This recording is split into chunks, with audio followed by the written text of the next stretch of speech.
Hey everybody, how you doing? Welcome to Beyond the Gatekeepers. I am Bishop-elect Vanessa M. Brown. First, we want to apologize for our delay tonight. We are so sorry we were experiencing technical difficulties, but now we are back in motion. We ask that you do us a big favor. Make sure that you share Facebook Live and YouTube. Welcome to everybody on Facebook Live. Welcome to those of you on YouTube. Welcome to those of you that are on LinkedIn and on Twitter. We're so glad to see you on tonight. And what we want to do is we want to make sure that we know where you are from. Our trustees are always here and faithful to us that are with us on Facebook and on YouTube. So I see you all decided that you were going to wait. So let me start shouting you out. Make sure you tell us where you're from, please, and give us your name. So I see we have Albert Reed here tonight. Welcome, Albert. Thank you. Golden Halo from Connecticut. Welcome. Deacon Marlene McLaurin. Welcome, trustee from Unity Fellowship of Baltimore. We're so grateful that you're here. Of Columbia, we're so grateful you're here. And Pastor Siegfried Benton, Temple Hills, Maryland. Clarence Holmes, welcome from Oakland. Boaz J. Parker, Philadelphia. Pastor Boaz, I remember that name. Bless you. Thank you for being with us. Deacon Ronnie Jordan, welcome. Rancho Cucamonga, California. Dr. Chella Belcher is here from Connecticut. Oh, yes, the people are coming in. Coming in. Elder Sharon Gill from Maryland, thank you for being here. T. Mark from Durham, North Carolina. Apostle Jabari Douglas is in the house from D.C. Thank you. John Arrington from New Jersey. Cheryl Moore from St. Louis. Oh, wow. Pastor Paul Bailey is here with us. We're looking forward to seeing you next week, Pastor Paul from London, from the UK. This is going to be a rich conversation tonight. I see Big Rainey's joined. Thank you. West Seattle, Washington. So good to see you. Good evening, Reverend Tanya Jackson from Delaware. Thank you for being here. I see you all here on tonight. Thank you for hanging in there with us. Please make sure you like and you share. This is a conversation that we all need to be having. I see you, Kelly Isola from Unity Village, Kansas. Thank you for being here. We're so glad that you are with us. This is going to be a rich conversation, like I said, and we're not going to delay it. We know that people are still going through changes and challenges as it relates to trying to fly in and out of the airport. And so a lot of us had torrential rain on the East Coast over the last couple of days, but particularly on yesterday. Few folks contacted me, told me that their roof was leaking and caved in on them during the storm on last night. And so we're glad that the storm has passed and adjustments are being made. And so we want to continue to pray for those who were affected by the weather. We also want to continue to pray for those who are in the Midwest and the East Coast. We realize that the fires from Canada will start and have not stopped. And so they're expecting for the air quality to be poor starting on tomorrow through the weekend. And so we want to remember to keep all of these things in our prayer. And we want to recognize, again, this is Beyond the Gatekeepers. And we speak about current theological issues, current issues in the world. And climate change is an issue in our world that we have yet to address, and that we need to address what is going on with climate change, which is causing the wildfires, which is causing all of the torrential rains and all of the things that are happening in the earth. There is time for us to address climate change. We need to be able to leave a better world for our children, for our grandchildren. Yes. And so let's move on. Let me get to our guest who has been so patient with us. I'm looking forward to having this conversation with him. We have tonight Dr. Joe A. Davis Brown, Esquire, CLC. He is the Chief Visionary Officer of Numos, LLC. And tonight we will be talking about his book, The Souls of Queer Folk, How Understanding LGBTQ plus Culture Can Transform Your Leadership Practice. Dr. Brown, thank you so much for being here with us on tonight. Will you please greet our Facebook and our YouTube audiences tonight. Well, first of all, I just want to say thank you to everybody. So, first of all, thank you to you, Bishop, and I'm going to call you Bishop-elect and Cousin Brown because we share a name in common, and to Right. Bishop Flunder for making space for me. But also, hello, greetings to the global community, and also happy Pride. So, it's still Pride Month, and I want to say happy Pride to those of you who may be members of the community or allies to the community. So, it's a pleasure to be here. Thank you so much. And of course, we cannot go on. We're so grateful tonight that she takes up her time. We know how busy she is and been back and forth on the road. And now we're getting ready to go into convocation. But she is here with us tonight. Bishop Yvette Adrian Flunder, who is the presiding prelate of TFAM, the Fellowship of Affirming Ministries. But more than that, she is the senior pastor of City of Refuge United Church of Christ. Bishop Flunder, will you greet us tonight? Well, of course, it is both my joy and my privilege to be in the company of all of our family throughout the diaspora, just everywhere, all over the United States and world, and particularly to be the connecting tissue to bring Dr. Joel in conversation with the T family, as we call ourselves. It is so wonderful, so wonderful. What a blessing. And I think of it in relationship to the time that we are living in. This has been quite the month, this June, right? With Juneteenth and Father's Day and Pride, and they all got together in the same month and several different kinds of marches. You know, I pray for the day when we can all march together. That would be That's right. most wonderful. I'm looking forward to that and hope to be a part of helping to bring those realities into existence. I'm so grateful that you're with us, Dr. Joel. So grateful that we'll have an opportunity to hear your vision, what is both in your book and what is in your heart and in your Thank you. mind. This is our time. I have said it to many, many people. This is our time. I believe the scripture is right that the first shall be last and the last first. And the question is whether or not we will see it as our time. We who have experienced such incredible negativity, both as women, as people who are LGBTQI affirming, as people who are people of color, there's a coming together, there's a convocation on the edge, on the margins. And I am so glad that we have a person with us today that knows something about the convocation that is just ahead of us. So we welcome you, Dr. Joel. Amen. Pleasure. Pleasure. Thank you. And just the other thing I wanted to make mention before we get into the conversation, Bishop, do you know that Dr. Joel lives in San Francisco? I do now. Yes. We're going to have to do something about that. Uh-huh. Indeed. Well, All right. one secret I'll say, Bishop Flunder, I've known about you for many, many years, and for whatever reason, just busyness or whatever it is that sometimes keeps people in other places, I knew that at some point it'd become full circle and I'd have an opportunity to have audience with you and connect with you. So it's a pleasure. Well, I am extremely glad. I was with the San Francisco Pride. Early, as my grandmother would say, early 4 day in the morning. Yeah.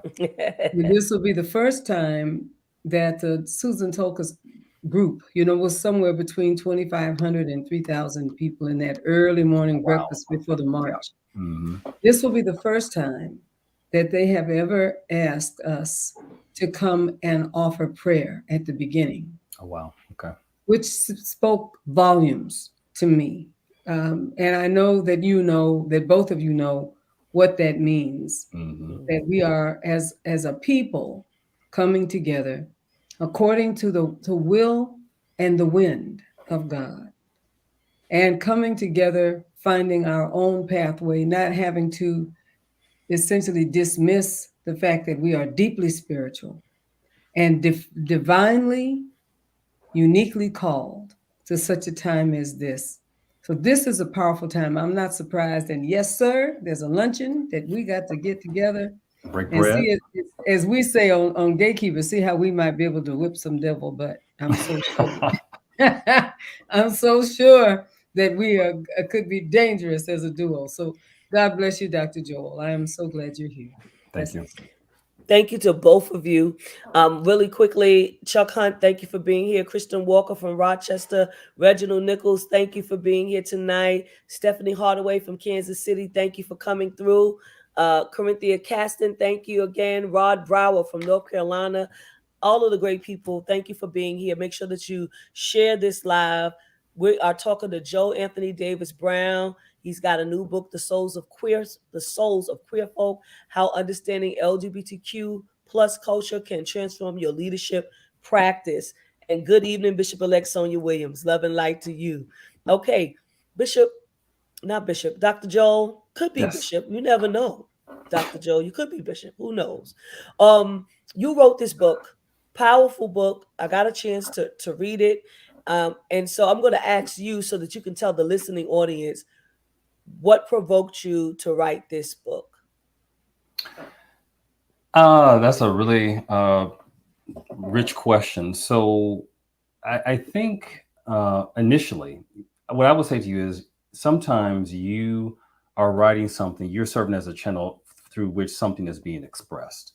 So I can tell you now why I wrote the book, but at the time I wasn't quite aware that Spirit was using me to channel this book and to allow this truth to come through. So initially, 7 years ago, I started writing this book or conceiving this book because I was still entertaining the question, which I had entertained since I was a kid.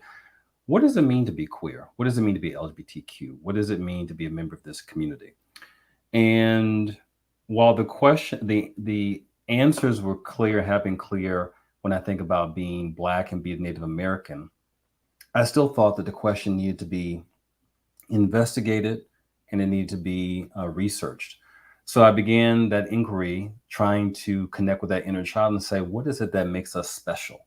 Knowing that there's some essence, some quality that makes us who we are, but wanting to quantify that, wanting to actually have some words and some language to actually define what that is. And that began this journey of doing some research on the community to say what makes us unique, what gives us our special talent, what allows us to have this unique space within society. What I realized at some point as I went through and did the exercise is not only do we have special talents, which I've already always suspected, but that the things that we possess and the things that we stand for are what the world needs on a greater level. So what do I mean by that? When we look at where the world is, not just in the last 5 years or 10 years, but where the world has been trending or how the world has been trending over the last, I would say, 50 years, what's become obvious is that there's been a lot of volatility, a lot of uncertainty, complexity, and ambiguity. And in fact, social scientists are calling it VUCA. So I don't want anybody out there to get nervous because VUCA is not a COVID strain. It's not anything like that. VUCA stands for this new phenomena of the new world in which we live. And as I thought about that, and I've heard people say, we need to be more adaptable. We need to be more flexible. We need to have skills to survive this new reality. And it occurred to me that the people who know how to survive this new reality are those who've always survived this reality. People who've lived at the margins of society, people who've been ostracized, people who've been stigmatized. So, and that would include, and it's not exclusive to, but that would definitely include the LGBTQ community. People who have not only survived, but have been able to thrive. And so when I look at our community and I think about what it is that we stand for, what it is that we emulate and symbolize, what I think about is what's that special quality, or what's the essence of who we are that allows us to still be as strong and as vibrant as we are, even in 2023, when we have 650 plus anti-LGBTQ bills that have been introduced across the country. And so what we stand for and what we are is what I think the world could benefit from if we simply paid attention to and honored and believed that this community was worthy of study. This is not just something for those who are external to the community, but also for those who are members of the community who may have forgotten or may not remember who they are, what their talents are, and the legacy that they come from. So that's why this book was written, not just as a leadership guide, but as a personal growth book, a cultural attaché, and as something hopefully to help people awaken the leadership capacity within themselves, because we know that leadership doesn't begin with other people, it begins internally. So that's what inspired me to write this book. That's so wonderful. And you really covered all of the bases in answering that question. And when you talk about leadership, I know that you're not just talking about church leadership. You're talking about corporate America. You're talking about anybody that has some kind of, community based organizations. If you are running any kind of company and you have leadership in there, you're talking to those people as well. Yes? I would even say it goes even deeper than that. If you are trying to just get through the next day, you have to lead yourself before you can lead a team, a group, a community, a circle of friends, a family, an organization, and yes, a spiritual community or a church. So, first of Mhm. all, how are you going to be your best self? How are you going to honor the gifts that God has bestowed within you? And how are you going to honor what Spirit has given you? That is really what leadership is about. And I learned this from my mom. My mom taught me that before you can be anything to anybody, you have to first understand and know thyself. And so, in doing so, then you can affect greater change, whether it is within a corporate setting or is within a community setting. So, this book is really an opportunity for anybody to ask themselves, am I living up to my values? If I'm am I living up to my aspirations and goals? Am I really in keeping with or keeping in sync with the things that are really important to me? And we've seen a lot of leaders over the last, I would say, 10 to 15 years who have had more of an external agenda. They've been focused more on popularity. They have, in some ways, been sycophants and been people who have not really had a moral compass. And I think if you understand who you are and what you're about, that's where the journey must start first before then you seek to lead other people. So it Mhm. really comes from a personal growth standpoint and from an internal lens. I love that. So that means that anybody can read this book. It's not just for a group, certain group of people, which is very powerful because I believe that I've heard that terminology so many times. Know thyself, know thyself, know thyself, and I think that it takes a lot of internal work to really know yourself before you can lead someone else. And I think a lot of people take that opportunity and they start leading before they even know who they are, right? And Right. so go, Oh, I'm sorry, yeah, I didn't want to interrupt you. So no, go ahead. when you think about the LGBTQ community, so of course we're in the middle of Pride, and many of us have gone through a process called coming out. And many people may think that coming out or reduce coming out to simply letting someone else know this is who I am, this is how I've been endowed, or these are the gifts that have been given to me, this is how I show up or identify within society. But coming out is the culmination of having done deep exploratory work within oneself to understand where do I begin and where does the world begin? What is it that makes me who I am? To look into the shadow side, to be clear about what are my strengths, what are my developmental opportunities, how could I exhibit greater self mastery, and sometimes simply just saying I choose to be myself is the most courageous thing you can do. So this community has a lot to tell and to teach the world about how to embrace oneself, how to love oneself. When you see someone out there walking in the street, marching in a parade, or simply identifying, saying, I'm a member of the trans community, I'm gender queer, I'm bi, I'm a lesbian, I'm a woman, I'm same gender loving. To do those things, or two spirit, to do those things requires a great deal of courage, which I think sometimes even today we may take for granted. That, oh, this person just came out today and they're out and they're proud. Given the barrage, the onslaught of negativity, bias, and discrimination that we're facing even in 2023, it takes courage, but it takes deep spiritual work. And I want people to understand that it isn't just an individual act, it isn't just a political statement, it is a spiritual practice to have come out and to identify so strongly. And we know that, two spirit people in many native traditions were the people who were kind of the conscious of the community. They were the spiritual leaders. And I think in some respects, in fact, many respects, I think queer people can also serve as spiritual guides for the world, not in terms of teaching theology, but in teaching people how to live more authentically, to live more powerfully, and to live unabashedly without apology for who they are. Thank you. Bishop Flunder, I know you want to jump in. My whole soul got glad while he was talking. and, Mine's and too. So my I said I whole was going to wait to see if she's going to jump in. my whole soul wanted to leap over walls, and it's such a blessing because I want to affirm everything that I've heard, and I said self affirmation is a task uh, when you have a number of things standing over you suggesting that you are less than, that you definitely are. And self-affirmation is holy work. We have to be in agreement with our Creator that we are fearfully and wondrously made. Self-affirmation has to be the kind of holy work that has the power, what I call the power of no. And I'm not talking about K-N-O-W, I'm talking about N-O. The power of no, I'm not going to hear that. No, I'm not going to do that. No, I'm not going to believe that. That's where you coming from, but that is not the place where I am. And I think that our yes begins when we fully embrace authentic no. There's some things that have to be shut down, I think, before our true ability to blossom. Blossom being self-care, to be able to give ourselves a definitive yes, a definitive you are the righteousness of God, a definitive you are fearfully and wondrously made, a definitive sense of I was placed into time by the hand of God for a purpose, on purpose. Those kinds of things that Dr. Joel is talking about has to come also with our ability to be what I have come to call company to ourselves. Mm-hmm.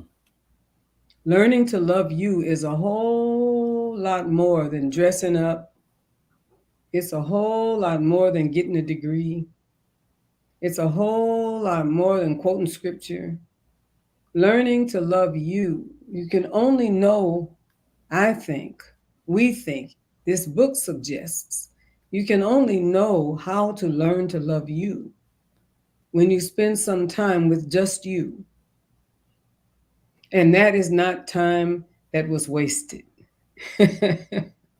Because you have learned now to know you. That enhances the power of no. If you understand, KNOW has a wonderful ability to put NO, if you understand, out in front to stop things, negative things from coming to you. If you know yourself, KNOW, you can manage no when people start telling you who you can't be, what you can't do, what you can't have. I love this. This is,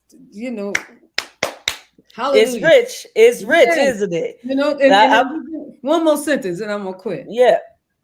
Then you lose some people, right? Yeah. Because you will lose some people. And I think that Dr. Joel is saying that to us today. You lose some people in order to be self-affirming. But that's true in religion in many ways.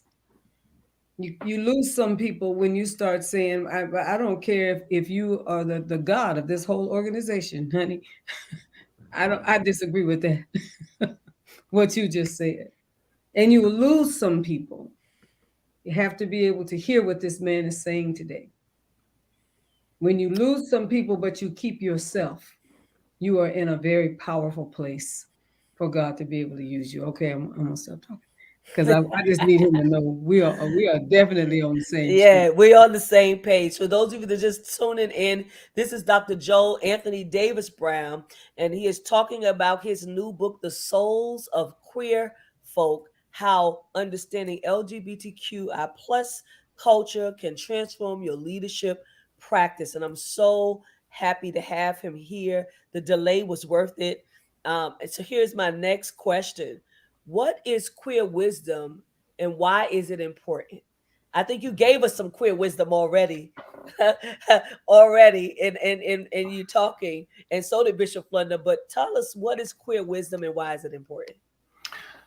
I would say queer wisdom, first of all, is multidimensional. So I wouldn't be able to do justice by today by saying all that it encompasses, but there are some core components. But what I would say is this: each person, particularly in the queer community, but it exists in other communities as well, has what I call a cultural genius. So what do I mean by a cultural genius?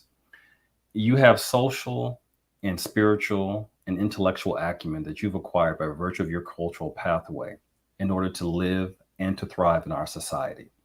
Sometimes when we think about leadership wisdom, or we think about leadership, we think you have to have an MBA, you have to have gone to Harvard, you have to have gone to some prestigious school, you have to have a title.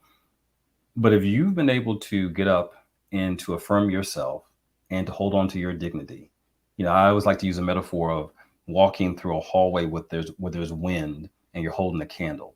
And if you can walk through that hallway and keep that flame lit, if you can still hold on to some part of yourself, there's some wisdom there that needs to be shared, because there are a lot of people in the world who have not been able to hold on to who they are. They may not even been able to discover who they are, not because the elements are not there, but because they haven't been given permission. They haven't been told that who they are has value. They've not been shown the way.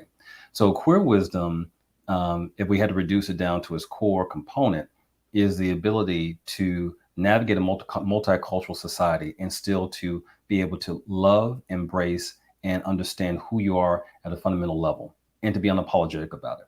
Now, how does that show up? There are many different ways in which queer wisdom can show up. For example, it can show up in terms of authenticity. And so what do we mean by authenticity? Authenticity is not it's not what we see now with social media. It's not what we see in 2023, which sometimes can be, let me tell you how much money I have. Let me tell you what fabulous vacation I've gone on, because that's the type of authenticity that's really based on externality. I'm talking about the type of authenticity when no one's there to give you applause, when you don't have anyone pushing you or egging you on to say, this is what you need to do. Authenticity is that internal compass that says, this is in keeping with my highest self. How am I going to be my highest self? How am I going to make sure that I stay on the path, despite the distractions and the naysayers who say, you should do something different. You should be somebody different. Who you are is not ideal or popular. And I've had to go through that, right? So I remember, for example, many years ago, I remember just as clear as today, as any day, May 17th, 1995, when I came out. And I remember I was with my dad, and my dad, the first time I told him that I was gay, he asked me to pass the salt and pepper because we were at a restaurant. So he wanted to continue to eat his food. And then several hours later, he said, you seem distraught. And I said, I'm gay. And so my dad said, well, you want to get some ice cream because it's kind of a nice day outside and it's hot. Let's get some ice cream. And then later on that afternoon, my dad said, you've been really quiet. Is everything okay? And I finally said to him, I need you to listen, and I need you to be quiet and patient to hear what I'm telling you. And he got very upset, and an argument ensued. And then my dad said, as I was leaving my dorm room and I was upset, and he said, go do whatever it is that you all do. And I'll never forget that, because as I walked across the University of Minnesota campus and I thought about, well, what is it that we do?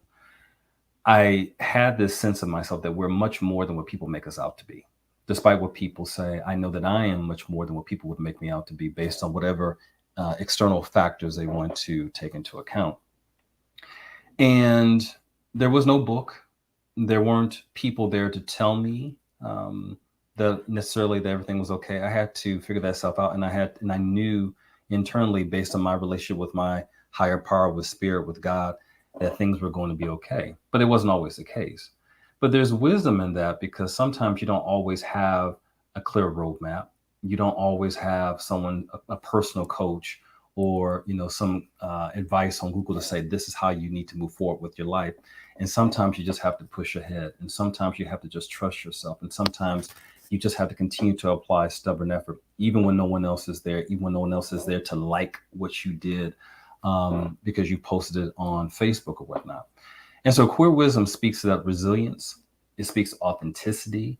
It speaks to non-binary thinking. If we want to take another dimension where you don't just take what's presented before you and say, well, this is all that these are the two options that are presented to me. This is the best I can do. Queer wisdom is saying there's a different option that I haven't even considered. That's not even been conceived. That's not even been presented to me. And I'm going to reject the idea or what's been presented to me as being the only options I can use to pursue whatever goals I have in my life. So that's what queer wisdom is. And it's something that, as I talk about in my book, has different dimensions to it. And for those who are listening who think, well, do I have to be queer or identify as queer to possess or to use queer wisdom? No, you just have to be queer-minded. And queer-minded means being able to recognize and understand and leverage the value of the queer community, but then to apply it to yourself, because we can learn from every community if we so choose, if we make the decision. And part of the reason why we're facing the issues that we are facing right now on Earth is because we don't allow everybody to be at the table. And so, for example, in California, where I'm bi-coastal now, so I'm between New York and the Bay. We know that California has had wildfires going back to 2018. And then I heard people talking that, well, a lot of the indigenous communities have done this thing called forest sweeping, which would allow the state to reduce its exposure to wildfire. There's wisdom that was already there. We just chose to ignore it. And my hope and my invitation to people is to recognize the wisdom that the queer community possesses and to use it not as a matter of last resort, but use it as an opportunity to be one's best self right here, right now. So powerful, queer minded. That stuck out to me. But one of the things you also said, it was talking about being your highest self. And Bishop Flunder always talks about, you know, talking about us being our best and highest self. Not about perfection, Right. right? But she always mentions about being your best and highest self. And so I'm wondering, for someone who is, and I hate the word struggling because people use the word struggling a lot, but for someone who is going through the difficulties and transitions in terms of coming out, right? Like you told your dad had his first, he was I think he heard you, but I Oh, mean, he you did. know, Yeah. he had his reaction to it at the end of the day. What would you say to someone, particularly someone that is young, who wants to, finally say they want to come out or they want to invite people in, either way you want to say it. They want to do this, but they face this same difficulty that you had to face. Mm. Oh my!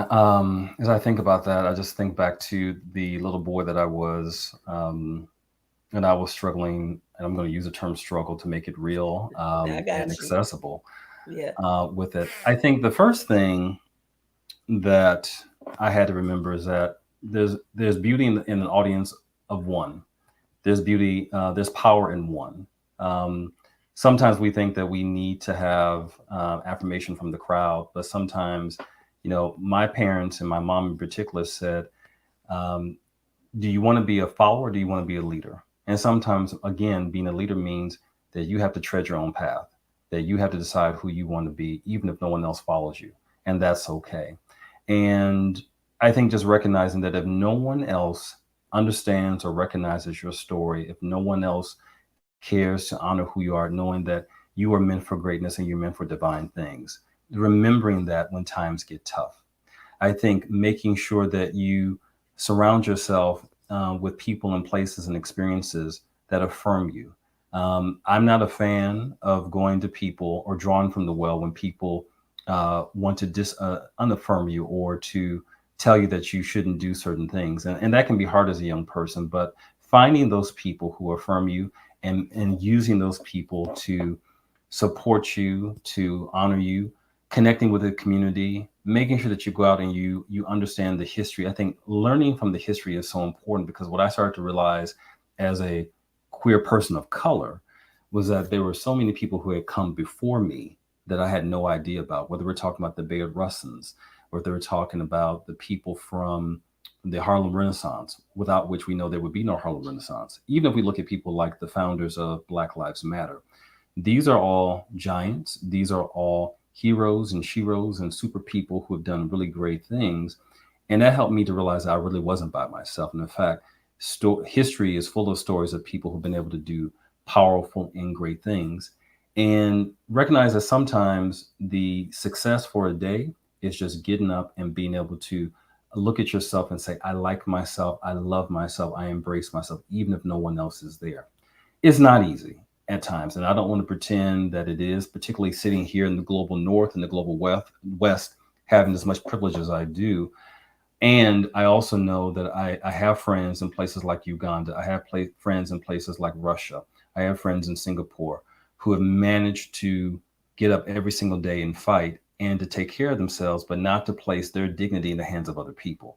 And I think that's the main thing, is if you can find some practice and some ritual or some way every day just to affirm yourself and just to make sure that you keep out the barrage of negativity, then you have accomplished a major thing. And recognizing that the journey for many of us doesn't have to look the same. It's not going to be, I saw, for example, last year, there was an athlete who had a movie made for him or about him and his coming out journey. Many of us are not going to have that type of celebrity and stardom. Many of us are not going to be in front of a camera, but there's still power in being able to say, I see myself, and to find those people when it's appropriate and warranted and safe who can affirm us. And then to continue to replay and to honor that narrative every single day of, I know who I am, I understand my greatness, and to continue to move forward and know that at some point things will change, things can be different. You can be exactly and live the life that you want to. And I, like anybody else, am a living example of that, because I can tell you, life hasn't always been easy. I think, what's the poem? Life hasn't been, I forget it No now, but crystal stair. a No crystal crystal stair. stair. Life Yes, has sir. been a crystal stair. My mother used to say that to me all the time. So when you look at people and you see their success, also understand that they're containers of stories, and their stories also probably contain examples of how to overcome hardship. But recognize that you can write your own story, that you can do it in your way, on your time, when it feels right for you. Powerful. Powerful. We have a question from the audience. I have two more questions, but we do have a question for the audience. I want to recognize that. And so the question is to you: is there a connection between this work and W.E.B. Du Bois, The Souls of Black Folk? There is, and I'm glad that question was asked. So I'm a big fan of W.E.B. Du Bois. And of course, for those who may or may not know, The Souls of Black Folk was kind of it was, in my mind, one of the critical pieces of literature that really helped to humanize Black people, and to really tell the stories of Black people in our own terms, in our own language, and in our own way. And so, as I thought about what to name this book, I thought, what a better way to do that than to harken back to what W.E.B. Du Bois has done for African Americans and Black people, and to title it in that way. Now, I am in no way comparing myself to W.E.B. Du Bois. I want to be very clear about that. I am not saying that I am even in that field, but I certainly have that goal, and I certainly have that objective, and I don't shy away from that. I want young people, young at heart people, people all over the world, to be able to read this book and to be able to find some measure of love and dignity and comfort and safety. And if that's what happens, even for one person, then I've been successful. But that is exactly where the book title comes from. Is it harkens back to that book that was so pivotal for me when I read it, The Souls of Black Folk by W.E.B. Du Bois. Well, just by you talking, you've already been successful. I can tell you that. Just looking at the chat, there's a brother that just said, I just told myself, if nobody affirms me, I must affirm me. So, And so it is. and so it is. And so it is. Here is another question. What are LGBTQ leadership lessons, and how can they elevate and transform leadership practice? Well, there's a lot there. And so I'm not going to say just read the book, but I'm going to offer one example. So let's talk about resilience.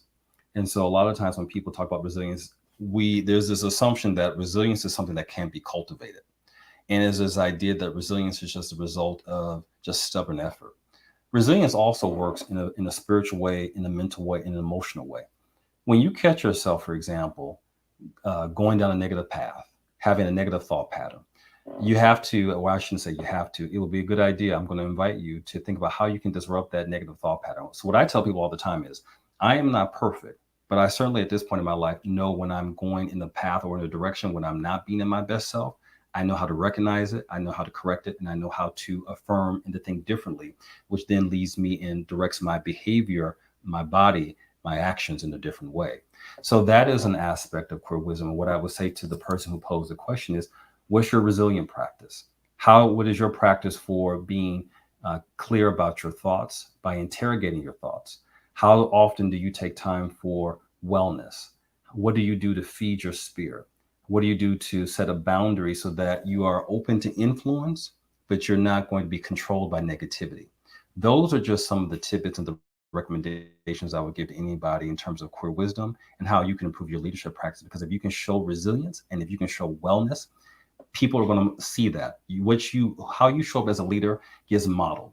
And I see a lot of leaders who, for example, will model fatigue, burnout, and they wear it as though there's this badge of courage. I haven't gotten much sleep. I didn't eat lunch. I'm going living off of just one cup of coffee, and then they wonder why their team or their people or the people around them are operating the same way. So how you do anything is how you do everything. And please know that people are watching you. So if you can develop and cultivate a resilience practice, others can do the same thing as well. I like that. How you do anything is how you do everything. Bishop Flunder, go ahead. I'm back here saying amen and amen and amen and amen. There's one thing that comes to my mind, that there are a number of people who out there who come to us by night. Let's put it Mm, that way. And want to talk secretly and say it's code language. Well, Bishop, you understand, or we're very much alike, you and I. I consider that code language in some right. ways. And what I have found out in over time, and particularly being the daughter of a large denomination, let's put it that way, and there are so many people who are so afraid to disagree with a whole lot of people, essentially to be a minority in a mega majority. And folks will go so far as to say, I know that I'm not really right. I know I couldn't be right if that many people believe that I'm wrong. Mm, I've heard that in different ways for a very, very long time. I mm, have my own realities around self affirmation, and that has so much to do with self love, and embracing the gift of otherness, because I mm. consider it to be a gift. But I would love to know, in your heart and in your journey and in your writing, what would you say to the many who are listening now, who feel like, or who know that they are queer people, or affirming of queer people, affirming because they consider that in many cases also dangerous, and particularly be open about it? What would you say to them Mm. when you have a belief that causes you to disagree with a whole lot of people, but you stand firm on what it is that you have come to believe, either about self or about Mhm. allowing other people's self to also come to front? Go ahead. Yeah, I don't know if I have the perfect answer, but what I will say is this: when it comes to who you are as an individual, there is no other subject matter expert than you. And so the numbers, the multitude, the masses don't really matter, because ultimately you know yourself better than anybody else. You've been endowed, given, blessed with knowledge, insight, and wisdom that serves you if you choose to honor it. And I would say the times in my life, if I'm being completely candid, when I have honored my truth, my wisdom, my insight, things have always gone well. It is only when I've shied away from my truth, my intuition, either about a job, a relationship, a location, friends, circumstances, a trip, what have you, that I found myself being pulled further away from the life, the experience, the reality that I want. But it only takes one person to know oneself, and that person, the most important person, is you. And you can't help but to be anybody else than you, no matter how hard you try, no matter what you do, no matter how far you may try to go to or assume a different identity. You will only be yourself. And so why well, what I always ask people is, what I had to ask myself at some point is, how much time do you want to spend trying to do something that is ultimately going to be unsuccessful, rather than being the person who you are, which will lead you to all the success, all the joy, and all the fulfillment that you could possibly want. But when it comes to who I am, for example, and I said this to myself again in middle school, the number one subject matter expert, the only subject matter expert when it comes to knowing who Joel is me. And so therefore the multitude and the masses didn't matter. I'd like to go just a little further, if you'll let me, Please, Bishop. absolutely. And so then what would we say to those friends of ours? Let's go back to the people who came to Jesus by night, Yeah. okay, who affirm the LGBTQI community. And again, it's the same for women who desire women's rights, people who people of color who look for equity and such. What would you say to the person who says, I'm in there with you? I've heard this a lot, by the way. Mm. I know who you are and I'm in there with you, but I can't, let everybody know that. I would love to know, how does that impact you? Because there are a number of people that are listening tonight who are people that I know, we know, who are friends, but they are friends cautiously From a Mm. distance. from a distance. Yeah. What would we say? What should we say to those folks who are really a part of our lives? And I believe that they love us and we love them, but they won't do it publicly. Let's put it that way. All right. What So would you? just to understand the question, so these are people who support us, but they don't want to be open about it because they're afraid of how they might be ostracized as well. Yes, and I don't even know if support us is the proper word. They are a part of our lives, and when they're with us, they're positive Mm. and kind, but they're very concerned about being seen and or people thinking of them as people who affirm, Ah. if you understand. Yeah. Well, there's a couple of things that come to mind. And maybe this is my New York impatience coming out, but what I always say to people is, you're 100%. You're you're Did you say New York impatient? in New York impatience or New York I'm or I'm from New York. I'm not impatient. yeah. I will say I certainly have been, and what I would say is, what I've said to people is, you're either 100% in or you're 100% out. And what I mean by that is, you love me for who I am, and you love me in ways that are affirming and proud and boisterous or not. I don't. I'm not necessarily needing or wanting someone to be quiet about their love for me, tepid about their affirmation of me, to be indecisive in whether they embrace me or not. Certainly, you want to give people their own space and time to adjust, because I know it took me time to get adjusted to who I am. But I think about the people who I keep close and people who've been there for me. They are unapologetic. They are 100% committed to honoring me in the ways that they need to. And so, what I would say is, when you have people around you who may say, well, I don't know if I can support you, I want to be quiet or whatnot, let people figure out their own journey. But just know that the relationships that we accept for ourselves in some ways speak to what we believe we deserve and what we believe that spirit in the universe can provide. And I know and trust that when we take one step towards what we believe we deserve, the universe and spirit take 10 steps back towards us. And the types of relationships that we allow say a lot about who we are and what we believe we deserve. And when you say to someone, people who are close to you, this is who I am, and I am not going to apologize, or I don't want someone to be embarrassed by who I am or to be shy about their love for me, then you will attract, I think, more people who will honor you in the way that I think you deserve. And so for me, that's what served me. That may not resonate with everybody. And I understand how difficult it may be if you have family and friends who you love and you care about who don't affirm you. But I also know and believe that spirit speaks through relationships. And I also know that not all family is biological family. There's power in chosen family. And when you can find and identify with people who are going to love you out loud for who you are, that's the best love that you can find. When people say, this is my friend, this is my sibling, this is my homie, this is my whomever, and I love them exactly who they are. That is the quintessential love of spirit and God. And I think everybody deserves to feel that way. Beautiful. That was great answer.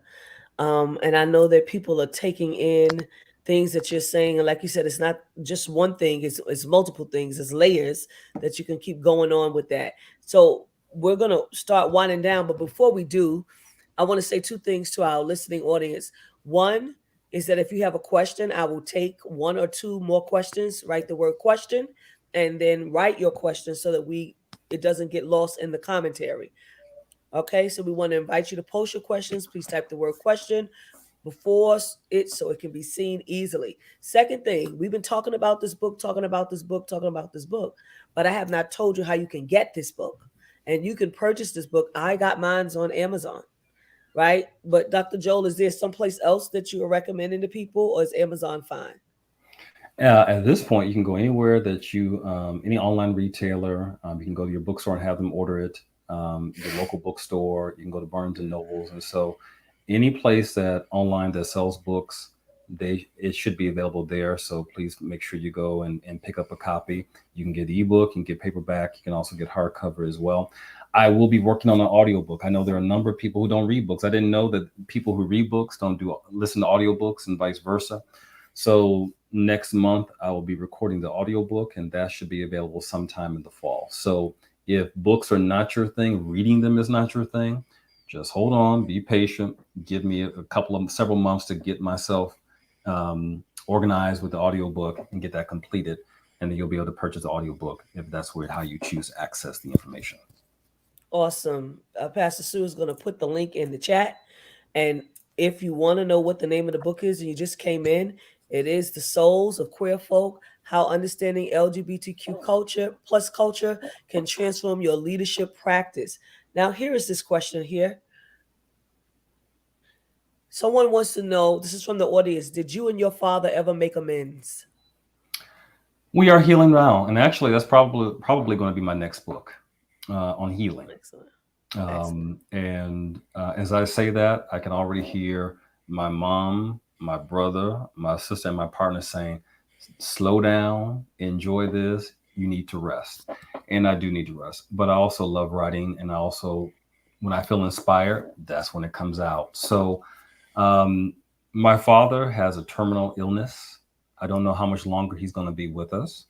And this is important, and we've been able to heal our relationship in a way that feels honoring and appropriate for both of us.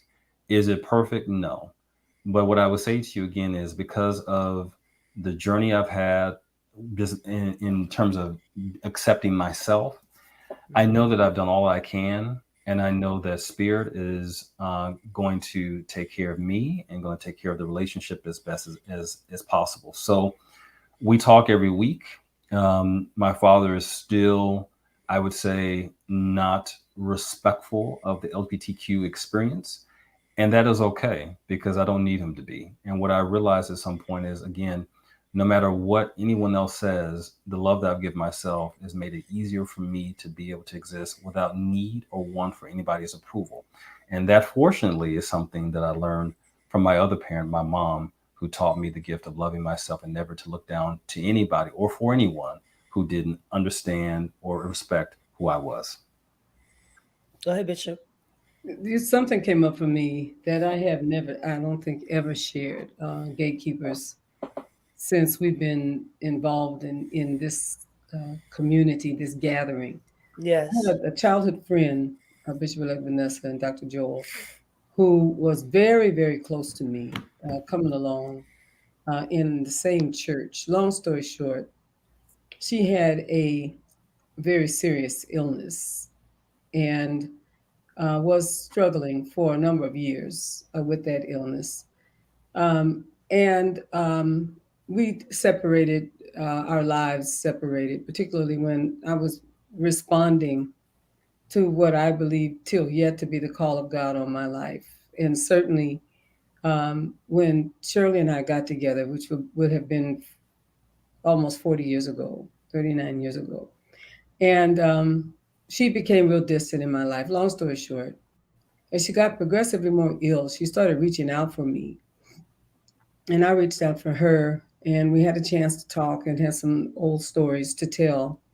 And in our conversation, she said, well, I still really want to be close to you, but I cannot abide your lifestyle. That's what she said to me. She said, I just cannot. I just cannot. Those were her words to me.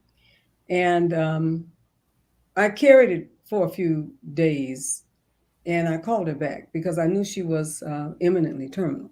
That's also important for me to say. And she said, just know, Yvette, that you are still my sister. And my response to her was, no, I'm not. Because essentially I come as a package. And it essentially, if you do not, or if you're not able to see the power and the beauty of the relationship that I have with Shirley, then I'm not angry with you, but we just can't mix. We can't have familial encounters because that's not going to work for me. It's not going to work. It's just not going to work. You know. And not too long after that, she passed away. And I remember thinking that I would wrestle. Can I just say this? That I would wrestle with myself because I opted not to be a part of the memorial. But interestingly, I didn't wrestle with myself because I realized that, and I know this will help somebody tonight. I realized she made a decision about what she could not do in my regard. But I also made a decision about what I could not do in her regard. And I guess what I'm reaching out to all of those of you who are listening to this great man tonight, there are some lines that do have to be drawn. Otherwise, you'll constantly get pulled back into a place, and the place that pulls you back will consider you to still be weak and broken because those settings will not affirm you. I would venture to say that what he is speaking over us today is a way for us to all who are othered be our best and highest selves. And remember, the Jesus that we talk about, the Christ that we talk about, had to experience exactly what it is that we're talking right now for different reasons. For different reasons. But remember, the principal reason was because he did not follow the law that was instituted by the religion of his time. They crucified him, they killed him because of his otherness. That was the principal reason that he was killed. Give us Barabbas. Kill Jesus because he's a problem. His otherness. I want to say that to you. I want to testify to you today that I'm not carrying any guilt. I would tell you if I was. I would tell you if I had a little guilt left over from the decision that I made. But the reason I'm testifying tonight is because I heard the word of the Lord through this man to say to you that on the other side of making that decision, I don't feel any guilt. What I do know is that I told my truth with my life. And I encourage you, tell your truth with your life. And the doors that are for you will open for you. God bless you. Thank you so much, Bishop Flunder. Yes. So it is. Dr. Joel, for your transparency and telling us about your dad, something very personal. Bishop Flunder, for telling your story as well. I feel like it's just opening up a way. I know that somebody's going to listen to this program on tomorrow, or next week, next month, even next year, because it stays up and they're going to hear the words that were spoken. Both testimonies are so powerful and they're resonating throughout this Facebook, throughout the YouTube, throughout Twitter, throughout the virtual world. Someone else, not just those people on here, but those that will hear this later will need to hear exactly the words that you spoke. Let me just go to this very last question. This is going to be the last question of the evening. As it relates to the book, what is the inclusion paradox and how does it illustrate the current situation for marginalized communities? And we've got a big current situation. Okay, and I think I understand the question, the inclusion paradox. People will tell you that inclusion means that you respect everybody. And I do think you should respect everybody, but I don't think you should accept every opinion, and I don't think you should accept all behavior. Inclusion does not mean that you allow and tolerate people who would disrespect or dishonor your humanity. And that is, again, the inclusion paradox. And so at some point, there cannot be complete inclusion if there are people there who would desecrate your humanity. And sometimes what I see in the news and in, with pundits and whatnot is this false equivalency of, well, why can't we all just get along? Why can't you respect? So, for example, I had an interview in LA about 2 weeks ago, and someone said, well, why can't you respect the fact that this group has different views? And I said, well, I respect, or I accept, excuse me, that they have different views, but I don't have to respect any view that suggests that I should be a second class citizen, that I'm an abomination of God, or that my people are somehow unworthy of simple, decent human respect. No, I don't have to respect that.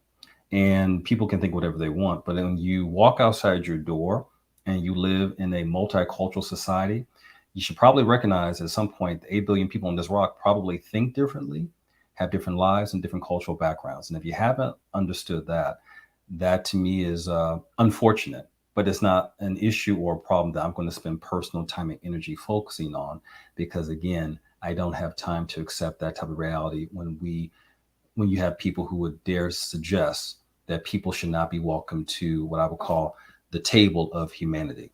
So that to me is, I think, the understanding with any of us who are seeking greater acceptance, any of us who work on the front lines of equity, inclusion, and belonging, not to let people tell you that you have to accept people telling you that you do not belong, that you do not deserve human rights, and that you should not be treated the same as anybody else who is a law-abiding, respectful person within our society.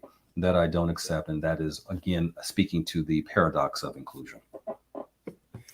Thank you. You said something. There cannot be true inclusion if there are people there who desecrate your humanity. Yes and amen. And Ashe. Ashe. Ashe. Dr. Joel, thank you so much for what you have given us on tonight. Thank you so much for sharing, being transparent. Thank you for writing this book. I feel like it is definitely one of those liberation books that they won't be able to burn. I really That they, appreciate that, and I just want to say thank you to to you, cousin Bishop-elect Brown, to Bishop Flunder, and to the community here for feeding me tonight, for teaching me. Everybody here has taught me something, energetically or not, and just for this community. This is what feeds me and what sustains me. I look forward to more conversations and breaking bread, particularly with my folks in the Bay Area fairly soon. So thank you very much. well, you can't just do it in the Bay. You say you come to New York, so you don't want to have lunch with me either. I'm Come in New York right now, so whenever you're ready to have lunch, on. dinner, breakfast, we can do that for sure. Awesome, awesome, awesome. That's so good. Thank you all. We're going to go to a few advertisements and then we're going to come back.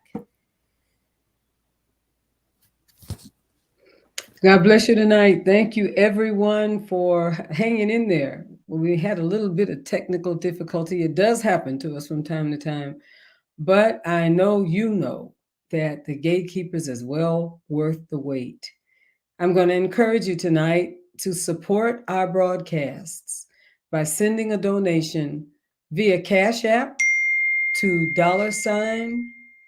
$TFAM Annual or PayPal at www.paypal.me/TFAMJustice. I know you hear this from us every week, but I'm going to encourage you. Give. I am so sure that the Spirit of God and good is speaking to you in this moment to make a contribution, to be a blessing to this broadcast, to absorb the expenses that are associated with it, and to expand and grow in our future. God bless you. And I certainly do want to invite you to the TFAM Holy Convocation 2023. Our theme, miracles, signs, and wonders. And I am so sure, I am so certain that the Spirit of God and the presence of God will bless us and visit us and speak to and through us for such a time as this. It's the greatest convocation that we have had numerically in the history of TFAM, but it still won't be all of what it needs to be without you, if you are called to be a part of it. Registration is still open. I encourage you to get in touch with us. You can do it not only through following the prompts that are in this advertisement, but also there is a TFAM app you can get online, and you can find out what is happening from day to day and perhaps get some of your questions answered that way. Then, of course, you can visit www.radicallyinclusive, RADICALLYINCLUSIVE.org, radicallyinclusive.org, and all of the information that you're looking for will be there. You can still make it. Don't miss it. Miracles, Signs and Wonders, Holy Convocation 2023. God bless you. Thank you, Bishop, for that. Let me just say there's going to be some great guests that we have. Dr. Carrie Day will be with us. Bishop William Barber will be with us. The list goes on. Dante King will be with us. So many great people. Christian Smith. We're so grateful for the cadre of people that are coming our way on July 5th through the 9th. And so we hope that you get a chance to register and join us in Atlanta for that convocation. Dr. Joel, thank you so much. We look forward to seeing you again and meeting with you again. We appreciate your insight and your queer wisdom. Powerful, powerful, powerful. Thank you so very much. And thank you to all of those who have been watching us tonight on Beyond the Gatekeepers. We say God bless you and have a great night.